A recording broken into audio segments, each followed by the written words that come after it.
നല്ല അസൽ തിലോപ്പി. ഇവിടെ കടൽ മത്സ്യമൊന്നും വരാറില്ല. ഇത് ഈ ബമ്പ് എന്ന് പറഞ്ഞ സാധനം ബോംബെയിൽ നിന്ന് തുടങ്ങി തോന്നും. ഇതൊക്കെ എല്ലാ മീനും പുഴയിൽ കാണുന്ന ഡാമിൽ കാണുന്ന എല്ലാ ഐറ്റംസും ഇവിടെ മീൻ മാർക്കറ്റ് തുടങ്ങുന്നേ ഉള്ളൂ. ഇതിന് വേറെ 100 രൂപ കിലോ വരും തിലോപ്പിക്ക്. ഞാനിപ്പോൾ ഒരു 100 രൂപയ്ക്ക് വേണം. ഇതിന് 200 രൂപ കിലോ. ഇതും ഈ സാധനം ഇവിടെ എന്തോ കട്ട്ല എന്തോ പേരെന്നറിയില്ല. ഇതിന് 200 രൂപ കിലോ ഉണ്ട്. ഇതിന് തിലോപ്പിക്ക് 100 രൂപ കിലോ. ഇതിവിടെ നമ്മുടെ മലിഞ്ഞല പോലത്തെ മീനില്ലേ, ചെറിയ കുട്ടി ഇവിടെ വന്നിട്ടുണ്ട്.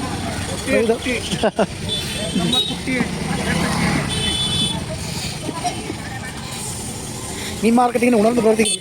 ഇതിനകത്ത് എല്ലില്ലാത്തൊരു മീനാണ്, പക്ഷെ ഡാം മത്സ്യമാണ്, വലുതാണ്. നിർമ്മാണത്തിലുള്ള തിലോപ്പി പൊള്ളിച്ചു. കരിമീൻ നമ്മുടെ നാട്ടിൽ ഇവിടെ കിട്ടില്ല, അതുകൊണ്ട് തിലോപ്പി പൊള്ളിച്ച് എല്ലാവരും മസാലയ്ക്കാക്കി വെച്ചിട്ടുണ്ട്. അപ്പം ആദ്യമായിട്ട് തിലോപ്പി പൊരിക്കാൻ വേണ്ടി പോകാം. ഒരു കഷ്ണം വാഴയിലേക്ക് ചെറുങ്ങനെ അഡ്ജസ്റ്റ് ആക്കി വെച്ചിട്ടുണ്ട്. ഈ വാഴയിൽ ശരിക്കും പറഞ്ഞാൽ പൊതിയാൻ അത്രയുള്ള വാഴയില കിട്ടിയില്ല, അതുകൊണ്ട് തിലോപ്പിയും മസാലയും എല്ലാം കൂടി മിക്സ് ചെയ്ത് വാഴയുടെ ഇങ്ങനെ ഇട്ട് പൊള്ളിച്ചുകൊടുക്കുക. ഒരു ഡ്യൂപ്ലിക്കേറ്റ് പൊള്ളിക്കണമെന്ന് കരുതിയാൽ മതി. രണ്ടെണ്ണം പൊരിച്ച് വെച്ചിട്ട് ബാക്കി വെച്ചേക്കുന്നു. 100 രൂപയ്ക്ക് 6 തിലോപ്പി വെക്കും, നല്ല വലുത് 1 കിലോ.